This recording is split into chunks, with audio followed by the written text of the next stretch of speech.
திமுகவுக்கு ஒன்றும் பெரிய வாக்குறுதியை காப்பாற்றணுன்ற எண்ணமோ சிந்தனைகளோ அவங்களுக்கு இருக்காது, எப்பவுமே இருக்காது. எப்பவுமே அவங்க வார்த்தைகளை வந்து அள்ளி வீசுவாங்க. வார்த்தைகளை அள்ளி வீசி வந்து ஆட்சியை பிடித்ததுக்கு பிறகு நான் சொன்னேன்னா சேகர் பாபு அண்ணன் ஸ்னேக் பாபு வந்து எப்பவுமே பாம்புக்கு பல்லில் விஷம் இருக்குன்னா உடம்பு மூக்க விஷம் அண்ணனுக்கு இருக்குது.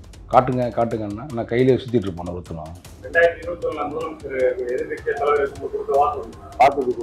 கலைஞர் பேனா வைக்கிறதுக்கு எவ்வளோ ஒதுக்குனாங்க?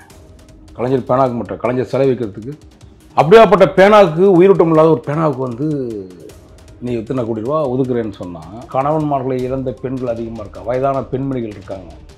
அவங்கெல்லாம் சாபத்தை வாங்கிட்டு நீங்கள் நல்லா இருப்பீங்கன்னு நினைக்கிறீங்க? உங்கள் குடும்பம் நல்லா இருக்கும்னு நினைக்கிறீங்க? தோழர் திருமாவர்கள் பொறுத்த நான் இப்போ இல்லை, நான் உங்கள் காணொலியில் நான் பல முறை சொல்லியிருக்கேன். அவர் எப்போவோ அப்புறப்படுத்தப்பட்ட ஒடுக்கப்பட்ட சமுதாய தலைவராக இருந்த காலகட்டத்தில் காரணம் அவர் வந்து சொகுசான வாழ்க்கையை வாழ்ந்துட்டு இருக்காரு. அவர் எதை நோக்கி இந்த பயணத்தை வந்து தொடங்கினாலும் அந்த பயணத்தை விட்டு அவர் வெளியே வந்து ரொம்ப நாள் ஆச்சு. இல்லை, இப்போவும் போராட்டம் நடத்துகிறாங்க. அவங்க கோரிக்கை வந்து இதுதான், எங்களுக்கு நேரடி அரசு பணி மாதிரி இதை மாற்றி கொடுங்கன்னு கேட்குறாங்க. இதை கொடுக்கறதுனால என்ன பிரச்சனை வந்துடும்? தனியார் மயமான நிறுவனங்கள் வந்து கோச்சிக்க மாட்டாங்க. இங்கே வந்து அந்த துறையுடைய அமைச்சர் திருச்சி ஏன் உட்காந்துட்டு இங்கே வரமாட்டேங்கிறாருன்னா அது காரணம் பல விஷயம் இருக்குது. திருச்சி நம்ம நேரு அவர்கள் வந்து இங்கே வராது காரணம் அசிங்கத்தை அள்ளி கழிவுகளை அள்ளி அந்த கையெல்லாம் பூத்து போயிருக்கு சார். ரத்த காயங்களோடவே இருக்குது சார் அந்த பெண்மணிகளுக்கு. நீங்கள் பரிதாபப்பட வேணாம் சார். அவங்க பணி நிரந்தரம் தானே சார் கேட்டாங்க. கூட்டு போயிட்டு எவனோ ரோட்டுக்கு போகிற நாதாரிங்கிட்ட கொடுத்துட்டு நீங்கள் வந்து அவங்ககிட்ட காசை வாங்கி சாப்பிட்றீங்க. நீங்கள் பிச்சைக்காரங்க காசு கொடுத்தாலும் வாங்கி சாப்பிட்டுருவீங்க சார். நீங்கள் சார் அவங்க காலம் முழுக்க அவனை சாக்காடையே வாழ வைக்கணும்னு நினைக்கிறான் சார் அந்த திமுக அரசு. அதுவும் முதலமைச்சர் மாதிரி ஒரு மோசமான முதலமைச்சரை என்ன சார் நம்மளை ஜோக்கர் மாதிரி ஆகிட்டாங்க. அதிகாரி சேர்ந்து முதலமைச்சர் ஜோக்கர் ஆகிட்டாங்க. ஜோக்கர் முதலமைச்சர் ஆகிட்டாங்க.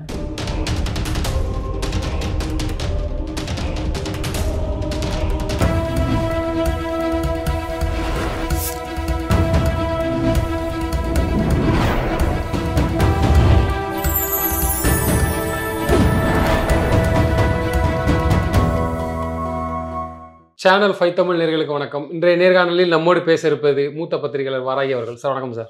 வணக்கம் சகோதரா. சார், இந்த துப்புரவு பணியாளர்கள் வந்து போராட்டம் பண்ணிட்டு இருக்கிறாங்க. இன்றளவும் இப்போ வரைக்கும் போராட்டம் பண்ணிட்டு இருக்காங்க. என்னதான் நடக்குது சார்? அதாவது தமிழ்நாட்டில் நம்ம திராவிட மாடல் அரசு வந்து பதவியேற்று கிட்டத்தட்ட 4.5 வருஷம் முடிஞ்சிருக்கு. எதிர்கட்சியாக இருக்கும்போது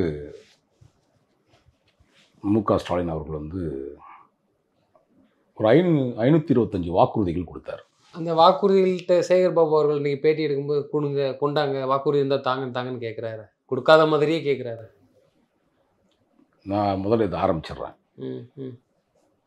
அந்த வாக்குறுதிகள் எப்படின்னு கேட்டிங்கன்னா, திமுகவுக்கு ஒன்றும் பெரிய வாக்குறுதியை காப்பாற்றணுன்ற எண்ணமோ சிந்தனைகளோ அவங்களுக்கு இருக்காது, எப்பவுமே இருக்காது. குறிப்பாக பார்த்திங்கன்னா 525 வாக்குறுதி இல்லை, நம்ம சும்மா 2-3 சொல்லுவோம். நம்ம இப்போ எக்ஸாம்பிள் சொல்கிறேன், அவ்வளோவும் சொல்லணும் அவசியம் இல்லை. நம்ம மாதா பிதா குரு தெய்வம்னு சொல்லுவோம். ஆசிரியர்களை குருவாக தான் நம்ம என்னைக்குங்கிறதும் கடவுள் போல் நமக்கு வந்து, ஏன்னா நமக்கு வந்து ஆசிரியர்கள் வந்து நமக்கு மிகப்பெரிய விஷயத்தை கற்றுக் கொடுத்தவங்க தான். அவர்களுக்கான கோரிக்கைகளை நான் நிறைவேற்றுவேன்னு இவங்க கொடுத்த 525 வாக்குறுதி, திமுக அரசு பொறுப்பேற்பதற்கு முன்பாக எதிர்கட்சியாக இருக்கும்போது கொடுத்த வாக்குறுதிகளில் அது ஒன்று. அதையும் காட்டணுமா? கேட்பாரா என்னமோ, மறுபடியும் கேட்பாரா என்னமோ கேட்பாங்க. குறிப்பாக அது ஒன்று. இரண்டாவதாக வந்து பணி நிரந்தரம் என்பது வந்து நாங்கள் லட்சக்கணக்கான மக்களுக்கு இளைஞர்கள் வேலைவாய்ப்பு தரும்னு சொன்னார். இப்போ கொடுத்ததாகவே சொல்லப்படுற ஒரு விஷயத்தை எடுத்துப்போம். அனைவருக்கும் அதாவது பெண்மணிகளுக்கு 1000 ரூபா மாதந்தோறும் வழங்கப்படும்னாரு. மகளிர் உரிமை தொகை. மகளிர் உரிமை தொகை பாருங்கள், மகளிர் உரிமையெல்லாம் அவங்களுக்கு இப்போ தான் தெரியுது. உரிமை தொகைன்னு அவர் பேர் வச்சுட்டாரு. அடுத்து பார்த்திங்கன்னா அதில் தகுதி நிர்ணயித்தார். இதான் தகுதி அப்படின்னு நிர்ணயித்தாங்க. தகுதி உள்ள பெண்களுக்கு தான் வழங்கப்படும்னாரு. அப்புறம் ஸ்கூட்டர் இருந்தால் தரமாட்டேன், சைக்கிள் இருந்தால் தரமாட்டேன், பைக் இருந்தால் தரமாட்டேன், வெங்காயம் இருந்தால் தரமாட்டேன், வெள்ளைப்பூடு இன்னும் சொல்ல போனால் கனவு இருந்தால் தரமாட்டேன்னு சொல்ல போகுது. அந்த சூழ்நிலை கொண்டு வந்துட்டாங்க. அப்புறம் இலவசமான பஸ்ஸு பெண்களுக்கு என்னாரு. அப்புறம் நம்ம பார்த்தோம்ல ஓசி பஸ்ஸு, ஓசி அது ரொம்ப இழிவாத்தனமாக பேசுகிறது. இதெல்லாம் வந்து திமுகவுக்கு எப்போவுமே புதுசு ஒன்றும் கிடையாது. எப்பவுமே அவங்க வார்த்தைகளை வந்து அள்ளி வீசுவாங்க. வார்த்தைகளை அள்ளி வீசி வந்து ஆட்சியை பிடித்ததுக்கு பிறகு நான் சொன்னேன்னா, இப்போ நீங்கள் சொன்னீங்களே ஒருத்தர் சேகர் பாபு. அண்ணன் ஸ்னேக் பாபு வந்து எப்பவுமே பாம்புக்கு பல்லில் விஷம் இருக்குன்னா உடம்பு முழுக்க விஷம் அண்ணனுக்கு இருக்குது. அவர் கேட்டான்னு சொன்னீங்க பார்த்தீங்களாப்பா, காட்டுங்க காட்டுங்கன்னா நான் கையிலே சுற்றிட்டு இருப்பான் ஒருத்தனும். இல்லை, அதுக்கு கொடுக்கறதுக்கு நிதி இல்லையா, இல்லை நிரந்தர பணியாளராக ஆக்கினா சம்பளம் கொடுக்கணும் எல்லாமே, அதனால யோசிக்கிறாங்களா? அதை எப்படி தான் எடுத்துக்கிறது? கலைஞர் பேனா வைக்கிறதுக்கு எவ்வளோ ஒதுக்குனாங்க? கலைஞர் பேனாக்கு மட்டும் கலைஞர் சிலை வைக்கிறதுக்கு ஏங்க எழுதாத பேனா, அதுவும் கலைஞர் எழுதின பேனா பொய்யா தான் எழுதுச்சு, நிறைய புரட்சியாக எழுதலை. ஓகேங்களா? அப்படியாப்பட்ட பேனாவுக்கு உயிரோட்டம் இல்லாத ஒரு பேனாவுக்கு வந்து நீ எத்தனை கோடி ரூபா ஒதுக்குறேன்னு சொன்னால், நம்முடைய துர்நாற்றங்களை சுத்தப்படுத்தி அசுத்தங்களை சுத்தப்படுத்தக்கூடிய துப்புரவு தூய்மை பணியாளர்களுக்கு நீ என்ன செஞ்சுருக்கணும்? கொடுத்த வாக்குறுதி தேர்தலுக்கு முன்னாடி நான் தான் வெளியிட்டேன் அவருக்கா. இந்த அவர் அனுப்பின கடிதம் சென்னை மாநகர சென்னை மாநகர ஆணையருக்கு, பெருநகர மாநகருக்கு ஒரு கடிதம் அனுப்புகிறார். அப்படியாப்பட்ட ஒரு நபர் ஆட்சி பொறுப்பேற்று வந்ததுக்கப்புறம் நிறைய நிறைவேற்றுவார்னு நினச்சாங்க. அவர் எதுவுமே நிறைவேற்றாத ஒரு விஷயம். அவர் நிறைவேற்றின ஒன்றே ஒன்றுனா, தன்னுடைய மகனை வந்து ஒரு வார்த்தை சொல்லுவார் பாருங்க, நான் அரசியலே கொண்டு வர மாட்டேன்னு சொன்னார் முதல்ல. அப்புறம் அரசியலுக்கு வந்தார், பொறுப்பு வச்சுக்க மாட்டேன்னு சொன்னார். அப்புறம் வந்து இளைஞனை பொறுப்பு கொடுத்தாங்க. அதுக்கு பிறகு பார்த்திங்கன்னா எம்எல்ஏ ஆக்கினாங்க. நான் மந்திரி ஆக்க மாட்டேன்னு சொன்னார், மந்திரி ஆக்கிட்டாங்க. நான் இப்போ அடுத்து துணை முதலமைச்சராகவும் ஆக்கிட்டாங்க. இந்த பொறுப்பு எல்லாம் கொஞ்ச நாளத்தில் இன்னும் ஒரு 6 மாதத்துல இந்த பருப்பெல்லாம் எடுத்து கிண்டிடுவாங்க வரக்கூடிய அரசு.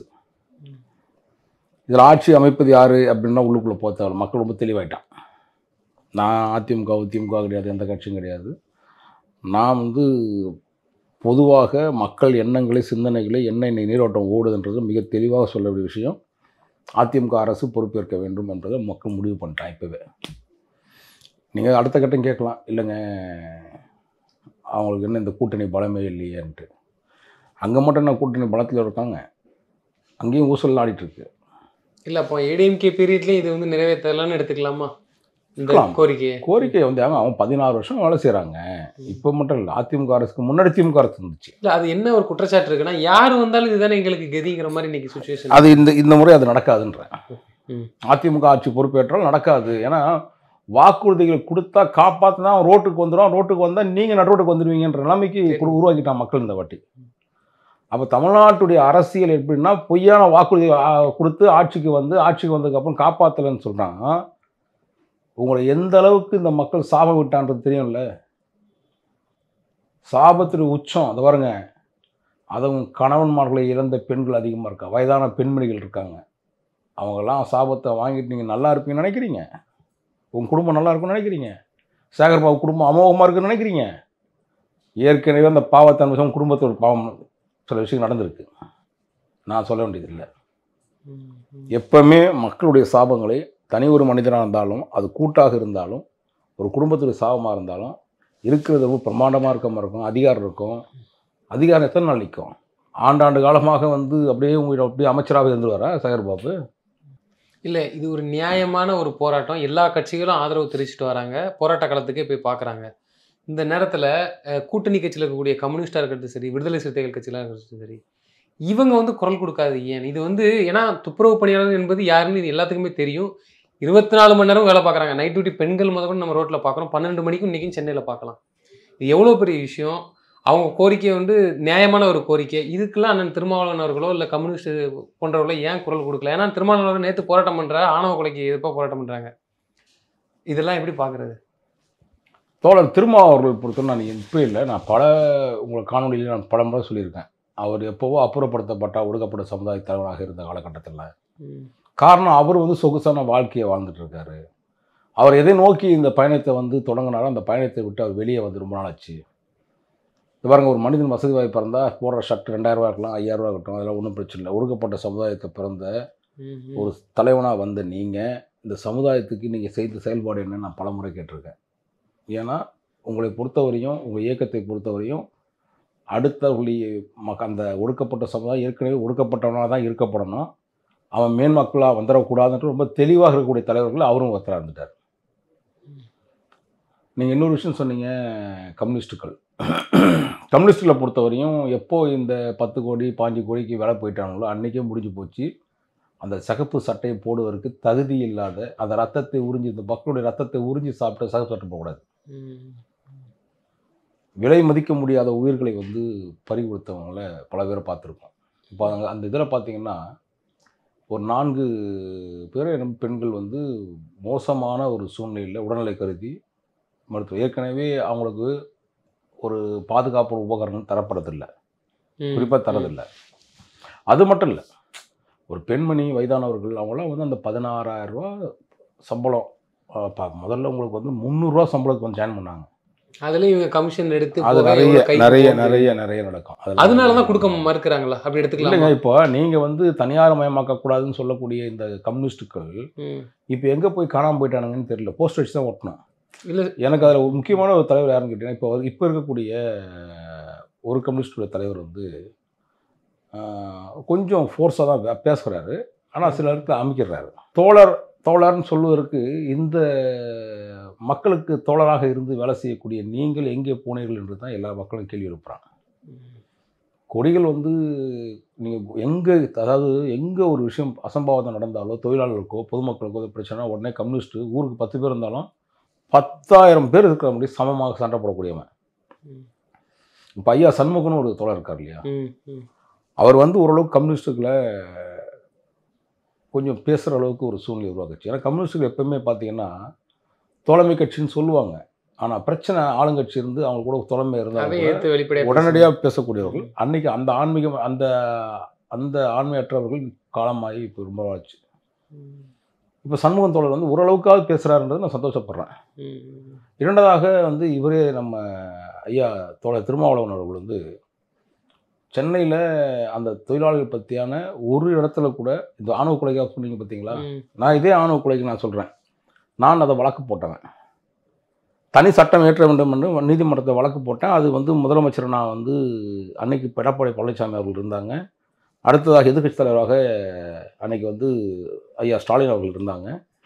இவங்க 2 பேர் எதிர்க்கட்சியும் சேர்த்து நான் பார்ட்டியாக போட்டு இவங்களை வந்து அந்த ஆணவ கொலைக்கு வந்து தனி சட்டம் ஏற்ற வேண்டும்னு சொன்னேன். அன்னைக்கு எதிர்க்கட்சி தலைவராக செயல்பட்ட ஐயா ஸ்டாலின் அவர்கள் இதற்கு நான் வந்து ஒத்துழைப்பு தரேன், இது கண்டிப்பாக அதுக்கு வந்து ஒரு தீர்மானம் போட்டு தரேன், ரிப்ளை அவங்களே கொடுத்தாங்க நீதிமன்றத்தில். நாங்கள் வந்து அந்த கொலை ஏற்றுவதற்கு நாங்களும் வந்து எந்த அக்யூஷனும் பண்ண மாட்டோம். நாங்கள் எதிர்க்கட்சியாக இருந்தபோது செயல்பட்ட இந்த ஸ்டாலின் செயல்பாடுனா சாதாரண செயல்பாடுலாம் கிடையாது. வளைச்சி அதிமுக அரசை பற்றி அவ்வளோ போனாங்க. ஆமாம், இப்போ மக்களை வாசல் நிற்க வச்சிட்டாங்கல்ல ரோட்டில். அப்படியாப்பட்ட ஒரு முதலமைச்சர் இன்னைக்கு தேவையா அப்படின்றது நம்ம மக்கள் வந்து ரொம்ப குதிச்சு போய் நிற்கிறான்.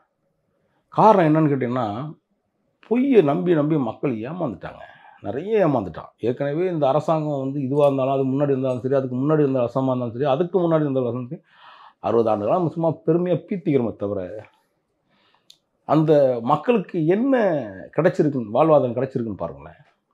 ஒடுக்கப்பட்ட சமுதாயத்தின் தலைவன் சொல்லக்கூடியவன் சத்தியமாக ஒதுங்கிட்டாப்புல, அந்த குரல் கொடுக்கல. ஆணவ கொலைக்கு எதிராக நீங்கள் வந்து எத்தனையோ விஷயங்கள் கடந்த ஆண்டு முறை நீங்கள் சொன்னதில்லைன்னா அந்த அரசு தான் பொறுப்பேற்றுக்கணும்னு சொன்ன நீங்கள் இந்த முதலமைச்சரை வந்து ஒரு வார்த்தை கூட சொல்லி அந்த அரசாங்கம் எப்படி பொறுப்பேற்றுக்க முடியும்னு கேட்குறீங்களே. இதே தோழர் திருமாவளவன் கேட்டாரா இல்லையா? அப்போது உங்களுடைய எண்ணங்கள் சிந்தனைகளும் வந்து ஜால்ரா அடிக்கிறது. நீங்களாம் எதுக்கு தனி கட்சி ஆரம்பிச்சுக்கிறீங்க? அதிமுகவிலேயே எத்தனையோ பிரிவுகள் இருக்குல்ல, அதில் போய் சேர்ந்துட வேண்டியதானே. ஏற்கனவே அறிவாலயத்தில் பூச்சி போகிறான் கற்பான் இதெல்லாம் இருக்குல்ல, அந்த மாதிரி நீங்களும் ஒரு அணையை வச்சுக்க வேண்டியது தானே. இதில் இன்னொரு முக்கியமான விஷயம், பார்க்கப்படக்கூடிய ஒரு விஷயமா என்ன இருக்குன்னா, துப்புரவு பணியாளர்கள் வந்து கான்ட்ராக்ட் வந்து எடுத்திருப்பாங்கல்ல. இப்போ சென்னை 3, திருவள்ளூர், காஞ்சிபுரம், சென்னை மாவட்டம், அந்த 3 மாவட்டத்துலேயும் கான்ட்ராக்ட் எடுத்தவங்க வந்து இதை ஒருவேளை அரசு நேரடி அவங்களுக்கு வந்து அரசே வந்து சம்பளம் கொடுக்குற மாதிரி வந்தால் கமிஷன் கிடைக்காது, நமக்கு வரக்கூடிய இது கிடைக்காது அப்படிங்கிறதுக்காண்டி தான் இதை வந்து ஹோல்ட் பண்ணி வச்சுக்கோங்க. ஏன்னா அரசாங்கமே உங்களுக்கு சம்பளம் கொடுத்து நேரடி தொழிலாளியாக வச்சுக்கலாம்ல. நீங்கள் எல்லா இடத்துலையும் கொடுத்த வாக்குறுதிகள் இருக்குல்ல, அவ்வளவும் அயோக்கியத்தனமான வாக்குறுதிகள். திமுக எதிர்க்கட்சி தலைவராக இருக்கும்போது இல்லை, இப்போவும் போராட்டம் நடத்துகிறாங்க. அவங்க கோரிக்கை வந்து இதுதான், எங்களுக்கு நேரடி அரசு பணி மாதிரி இதை மாற்றி கொடுங்கன்னு கேட்குறாங்க. இதை கொடுக்கறதுனால என்ன பிரச்சனை வந்துடும் அப்படிங்கிற பார்க்கும் பட்சத்தில் தேர்தல் கிட்ட நெருங்குது. கொடுக்கறனால ஐயா ஸ்டாலின் கொடுத்துடலாம். ஆனால் இவங்க வந்து இதை கொடுத்துட்டா நம்ம இதில் வாங்குற கமிஷன் வாங்க முடியாது. டெண்டர் எடுத்திருப்பாங்கல்ல, தனியார் மயமான நிறுவனங்கள் வந்து கோச்சிக்க மாட்டானா? இல்ல அந்த அந்த கஷ்டம் தான் உங்களுக்கு இருக்கா? நீங்கள் வெளியில் உட்காந்துன்னா அத்வானின்னு சொல்லி அதாவது பேசிகிட்டு இருக்கீங்க. ஆனால் அவங்க கூட தான் சாவாசை வச்சுக்கிட்டு நீங்கள் தொழில் பண்ணுவீங்க. இதெல்லாம் திமுகவுக்கு வந்து புரிய விஷயம்லாம் புதுசு கிடையாது பிரதர். நான் கடந்த பல விஷயங்களை நான் சொல்ல முடியும் என்னால். கலைஞர் கருணாநிதியாகவே இருந்தாலும் சரி, பொய்யத்தான் வாழ்க்கையை கொடுப்பாரு. அதுவும் அவராவது சில இடங்களில் வந்து இந்த மக்களுடைய பிரச்சனை என்னன்னு கேட்கறதா சொல்லுவார். இங்கே வந்து அந்த துறையுடைய அமைச்சர் திருச்சி ஏன் உட்காந்துட்டு இங்கே வரமாட்டேங்கிறாருன்னா அது காரணம் பல விஷயம் இருக்குது. திருச்சி நம்ம நேரு அவர்கள் வந்து இங்கே வராது காரணம் சேகர்பாபு போன முறை கடந்த முறை சண்டை வலிச்சு விட்டாப்புல. பொம்பளைங்க பிரச்சனை, யார் பக்கத்தில் நிற்கிறது தான் பிரச்சனை. அது அவர் நினச்சிட்டு இருக்காரு சேகர்பாபு. சார் ஏற்கனவே நிறைய சாபங்கள் அனுபவிச்சிருக்கீங்க சார். சேகர் சார் மீண்டும் மீண்டும் நீங்கள் சார் நீங்கள் வந்து நீங்கள் அனுபவிச்சிங்கன்னா குடும்பம் நாசமாக போயிடும். அவங்களுடைய சாபன்றது சாதாரண விஷயம் இல்லை. அசிங்கத்தை அள்ளி கழிவுகளை அள்ளி அந்த கையெல்லாம் பூத்து போயிருக்கு சார். ரத்த காயங்களோடவே இருக்குது சார் அந்த பெண்மணிகளுக்கு. நீங்கள் பரிதாபப்பட வேணாம் சார். அவங்க பணி நிரந்தரம் தானே சார் கேட்டாங்க. அதில் கூட்டு போயிட்டு எவனோ ரோட்டுக்கு போகிற நாதாரிங்கிட்ட கொடுத்துட்டு நீங்கள் வந்து அவங்ககிட்ட காசு வாங்கி சாப்பிட்றீங்க. நீங்கள் பிச்சைக்காரங்க காசு கொடுத்தாலும் வாங்கி சாப்பிடுவீங்க சார். நீங்கள் அப்படி மோசமாக போச்சு திமுக அரசு. இல்லை அது கான்ட்ராக்டில் கொடுத்தாலும் தனியார் மையத்தை கொடுக்கறத தாண்டி ஆட்சியாளர்களே அதை வச்சுக்கிட்டாங்க. செல்வ பெருந்தகைக்கு இல்லை என்ன சொல்கிறாங்கன்னா அவர் கான்ட்ராக்ட் எடுத்திருக்கிறாரு. செல்வ பெருந்தகை வந்து இந்த ஒடுக்கப்பட்ட சமுதாயத்தின் இருக்கக்கூடிய மக்களின் ரத்தத்தை உறிஞ்சி சம்பாதிக்கிறது தான் உங்களுக்கு தெரியும். ஏற்கனவே அதில் அடிபடுறாங்க. அதனால தானே இவங்க அதை மாற்ற. ஆமாங்க, செய்ய மாட்டாங்க. ஏங்க காங்கிரஸ் பாருங்க, நீங்கள் செல்வ பெருந்தகை வந்து தலைவர் கிடையாது. அவர் ரவுடி பையன். அந்த ரவுடி பையனுக்கு என்ன நடந்திருக்குன்னு உங்களுக்கு தெரியும். அவன்லாம் கட்சி தலைவராக வந்து காங்கிரஸ் கட்சின்ற ஒரு இயக்கத்தை, ஒரு கதராடை போடக்கூடிய இயக்கத்தை வந்து இவன் பாலிஸ்டர் போட்டு உட்காந்துக்கிட்டு பாலிஷாக வந்து பேசி அடுத்தவனை வந்து ஆட்டையை போட்டு அடுத்தவனை கொலை பண்ணி கொள்ளடிச்சு அடுத்த ஆட்டையை போடுறது. இந்த துப்புரத்து பணியாளர்கள் போர்வையில் வந்து இவன் கூட இருக்கிற ஃப்ராடு பசங்களை ஆதிகேசவன் ஒருத்தன் தான் ஃப்ராடு. அவன் பையன் சாரதின்னு ஒருத்தர் இருக்கான். இந்த ஃப்ராடுகள் எல்லாத்துக்கும் அவனுக்கு வந்து அவன்லாம் வந்து ஒடுக்கப்பட்ட சமுதாயத்தினுடைய இதுவா அத்தனை ஏமாற்றி அவனை பற்றி அந்த கொடுக்கப்பட்ட நிதி என்ன, ஒடுக்கப்பட்ட மக்களுக்காக ஒடுக்கப்பட்ட நிதியை இவன் துப்புரவு தொழிலாளர்கள் போர்வையில் இந்த துப்பு கட்டணம்லாம் கூட வச்சுக்கிட்டு அவன் தான் ஒடுக்கப்பட்ட சமுதாய அவங்களாம் ரொம்ப ஏழ்மை நிலையில் இருக்காங்கன்னு சொல்லி தான் நீங்கள் வந்து அவன் பேர்லாம் எழுதி வச்சுருக்கீங்க. அந்த வழக்கு சவுக்கு சங்கர் பதிவு பண்ணியிருக்காரு, உங்களுக்கு தெரியும். இன்றைக்கு வரையும் அந்த வழக்கு வந்து சாக்காடை அள்ளி வீசிய வழக்குகள் நாரி போச்சு. நாடு தாண்டி வந்து உலக நாடுகள் வரையும் தெரிஞ்சு போச்சு. அந்த கேவலமான ஒரு பிறவிக்கு ஒருத்தருக்கு வந்து இன்றைக்கி வரையும் அவன் ஒடுக்கப்பட்டவனா வந்து கான்ட்ராக்ட் மக்களை வச்சு எடுப்பானுக்க மாட்டானா? நம்மளே உங்களை ஏமாற்ற முடியாது சார். அவன் யாருன்னு நமக்கு உலகத்துக்கே தெரியும். ஆனால் அந்த ஒடுக்கப்பட்ட சமுதாயத்துக்கு தெரியலையே. 500 ரூபா 5000 ரூபா கொடுத்து 5000 ரூபா மேட்டரை வந்து 500 ரூபா கொடுத்து அவன் எப்படி 5000 ஆட்டையை போடுறோன்னு பார்க்குற ஆள் தானே.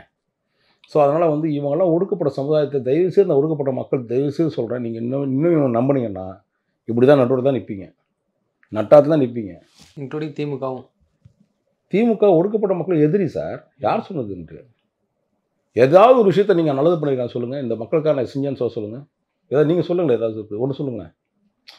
9 சொல்ல வேணாம் சார், ஒன்று சொல்லுங்கள். என்ன ஏதாவது ஒன்று சொல்லுங்கள். மகளிர் 1000 உரிமை தொகை இப்போதைக்கு சொல்கிற மாதிரினா அதை சொல்லிக்கலாம். ஏன்னா அன்றாட மக்களுக்கு இன்றைக்கி வந்து இவங்க அந்த ஆட்சியில் இப்படி ஏழையாக ஆக்கி வச்சதுனால ஒரு உதவியாக இருக்குது. அதுவும் இவங்க வேறு ரீதியாக எடுத்துடுறாங்க. 1000 ரூபான்றது நீங்கள் கொடுத்துட்டு அவன் நீங்கள் தப்படுத்துக்காதீங்க. இந்த இந்த இந்த துப்புரவு தொழிலாளர்கள் இப்போ போராடுறாங்களே, பெரும்பாலும் பேர் கிட்டத்தட்ட 2000 பேரில் வந்து ஒரு 60% பேர் வந்து கணவன்மார்கள் இறந்தவர்கள். கணவன்மார்கள் இறந்து எதனால் இறந்தாங்க? ஒயின் ஷாப்பில் வந்து அரசாங்கமே வந்து எதெல்லாம் தனியார்மாக்கம் விற்கணுமோ தனியார்கள் விற்கணுமோ அதை அரசாங்கமே விற்கிது, புரியுதுங்களா? விற்று அவனை குடிகாரனை ஆக்கி அவனை சாவடிச்சு போட்டிங்க. சரி, அவங்ககிட்ட பொழப்பு கேட்டு தூய்மை பணியாளர்கள் போர்வையில் வந்து சில விஷயங்களை உதவி கேட்குறான். என்ன கேட்குறான்? நீங்கள் அரசாங்கத்துக்கு எங்கிட்ட வாக்குறுதி கொடுத்தீங்க, அந்த வாக்குறுதியை நம்பி எனக்கு ஓட்டு போட்டவங்களுக்கு, ஏன்னா நீங்கள் இந்த மாதிரி வந்து பணி நிரந்தரம் பண்ணுறான்னு கேட்குறான். அந்த பிள்ளைகளுடைய அந்த குழந்தைங்களாம் பார்க்குறீங்கள்ல, நேற்று மழைங்க, கொட்டு மழை, 10 நாளாக வெயில் சார். அவன் காலம் முழுக்க அவனை சாக்காடையே வாழ வைக்கணும்னு நினைக்கிறான் சார் அந்த திமுக அரசு. அசிங்கமாக இல்லை இதெல்லாம்? இதுதான் நம்ம சொல்கிறோம். மக்கள் வந்து இது வந்து ரொம்ப ரொம்ப ரொம்ப ரொம்ப புனிதர்களாக அப்படியே தேவ தூதர்களாக வந்து இவங்க இருக்கிறாங்க பாருங்கள் திமுகவில். அவ்வளோவே அயோக்கிய பேருங்க. ஒருத்தர் 2 பேர் நல்ல முடியாது சார். அதில் அதில் ஒரு அண்ணன் பிடிஆர் மட்டும் இருந்தார், பிடிஎல் பழனிராஜா மட்டும் இருந்தார். அவரு அவர் இப்போ இப்போ silent வந்து ஆயிட்டாரு. அவ்வளோதான் முடிஞ்சு போச்சு. அவர் இந்த வாட்டி எலெக்ஷன் சீட்டு கொடுக்க மாட்டானுங்க. திமுக என்பது திருட்டு முன்னேற்ற கழகன்றதை மறுபடியும் ப்ரூவ் பண்ணிட்டே வரானுங்க. ஸோ அதனால் வந்து இந்த இயக்கம் அந்த அளவுக்கு வந்து இதோட அஸ்தமமாகறதுக்கான எல்லா வழியும் பண்ணி கொடுத்துட்டானுங்க அதிகாரிங்க. முடிச்சு விட்டணும்னு நினைச்சிட்டானுங்க. அதுவும் முதலமைச்சர் மாதிரி ஒரு மோசமான முதலமைச்சரை என்ன சார் நம்மளை ஜோக்கர் மாதிரி ஆகிட்டாங்க. அதிகாரி சேர்ந்து முதலமைச்சர் ஜோக்கர் முதலமைச்சர் ஆகிட்டாருங்க. அசிங்கமாக இருக்குங்க. சரி, அதுக்கு ஏன் உனக்கு வந்து உங்கள் அப்பா உனக்கு ஏன் இவனுக்கு வந்து தலைவர் பதவியோ அல்லது வந்து முதலமைச்சர் பதவியோ அன்றைக்கி வயதான 85 வயசு 30 வயசு சொல்கிறார், புரியுதுங்களா? அப்போ ஏன் உனக்கு தரலன்னா உனக்கு தகுதி இல்லைன்றதை அன்றைக்கே சொல்லிட்டார், புரியுதுங்களா? அந்த தகுதி நிர்ணயம் செய்யப்பட்டீங்கல்ல 1000 ரூபாய்க்கு உனக்கு ஓட்டு போட்டு தகுதி இல்லை அப்படின்ற ஒரு விஷயத்தை நீங்கள் வந்து இன்றைக்கி ப்ரூவ் பண்ண வச்சிட்டீங்க. தனி மனிதனுடைய சாபமோ கூட்டு மனிதனுடைய சாபம் எது இருந்தாலும் சாபம் தான். ஒரு அடிப்படையான பிரச்சனைக்காக அவன் போராடுறான். என்ன நீ வாழ்வாதாரத்தை கொடுன்னு போராடுறான். நீங்கள் ஒன்று வேணாம் பிரதர், அவங்களுக்கு சம்பளம் எவ்வளவு? 24,000 ரூபா என்னமோ மாதத்துக்கு வருது. சென்னையில் வீடு வாடகைக்கு போடுறோம் 3,000 வந்து 5,000 ரூபா வரையும் வீட்டு வாடகை போயிடுமா போயிடாதா? நீங்கள் இந்த ஆட்சிக்கு வந்து இபி பில்லு பார்த்தீங்கன்னா எக்கச்சக்கமாக வருது. ஒரு 200 ரூபா கட்டியிருந்த வீட்டில் வந்து இன்றைக்கி 1000 ரூபா வந்துடுச்சு. 800 ரூபா வச்சுக்கோங்க. அடுத்த கட்டம் எல்லார் வீட்லேயும் கேஸ் இருக்குது, சிலிண்டரு 800 ரூபா மாதத்துக்கு ஆயிரமா இருந்தா 850 ரூபா வருதா இன்றைக்கி சிலிண்டரு? ஆயிடுச்சா? கிட்டத்தட்ட 4,500 ரூபாய்க்கு மேலே ஆயிடுச்சா? 4,800 ரூபாய்க்கு மேலே ஆயிடுச்சா? அடுத்து பார்த்தீங்கன்னா உங்களுக்கு அடிப்படையான இந்த ஓசி பஸ்ஸில் ஏறிலாம் சொல்லுவாங்க. ஓசி பஸ்லேயே வச்சுப்போம் இவங்க சொன்ன மாதிரியே. அவன் வீட்டில் மளிகை சாமான் ஒன்று இருக்குது தெரியுமா? ஒரு மாதத்துக்கு எவ்வளோ வரும்னு நினைக்கிறீங்க? ஒரு 4,000 ரூபா வருமா? குறைஞ்சபட்சம் 4,000 வருமா? காய்கறிகள் வந்து குறைஞ்சபட்சம் ஒரு மாதத்துக்கு ஒரு 800 ரூபா 1000 ரூபா போடுமா? குறைஞ்சபட்சம் போடுதா விட. ஏன்டா நீ கொடுக்குற சம்பளத்தை விட அதிகமாக அவன் வந்து ஓட்டி வேலை செஞ்சால் தான் காமிச்சு எடுக்க முடியும். பள்ளிகளுக்கு குழந்தைங்களுக்கு ஃபீஸ் வாங்கி தரோம், ஃபீஸ் கட்டணும். இப்படி பல பிரச்சனைகள் இருக்குது. இந்த துப்புரவு பணியாளர்களுடைய அதாவது துப்புரவு பணியாளரோட தூய்மை பணியாளர்களை வந்து நீங்கள் இவ்வளோ துரதிருஷ்டமாக நீங்கள் வந்து அவங்கள நடத்துகிறீங்க இல்லையா? இன்னும் விரைவில் 6 மாதத்துக்குள்ளே உங்களை முழுமையாக இந்த நாட்டை விட்டே துப்புரவு அவங்கள தூக்கி போடுவாங்கிறது நம்பிக்கை இருக்குது. மக்களும் பார்த்து கொண்டே இருக்கிறார்கள். இன்றைக்கி உண்மையாகவே அவங்களுக்கு வந்து பெருந்தன்மையோடு சொல்லப்போனால் சோஷியல் மீடியாக்கள் இன்றைக்கி அவங்கள வந்து இன்றைக்கி எக்ஸ்போஸ் பண்ணி காமிச்சிட்டாங்க. சில மெயின் ஸ்ட்ரீம் மீடியாலாம் பொத்திட்டு படுத்துட்ருக்கான். இந்த மக்கள் இவங்களை வந்து அப்புறப்படுத்துவதற்கு தயாராகிட்டாங்க. நாமளும் அவர்களோட அந்த ஒத்துழைப்பு கொடுத்து அந்த அவர்கள் இல்லைன்னா நம்ம வீடு சுத்தமாக இருக்காது, நாடும் சுத்தமாக இருக்காது. அதனால் அந்த நாட்டை சுத்தப்படுத்துவதற்கு போராடக்கூடிய நடுவோட்டுக்கு வந்துட்டானுங்க. அதனால தான் இவங்க இன்னும் 6 மாதத்தில் திராவிட மாடல் என்ன சொல்வீங்க, இன்னொரு மாடல் ஒன்று சொல்கிறாங்களே திருட்டு மாடல், இந்த அரசு ஒழியப்படணும்னு நான் வேண்டிக்கிறேன். நிச்சயமா சார். தொடர்ந்து தங்களது கருத்தில் நன்றி. வணக்கம்.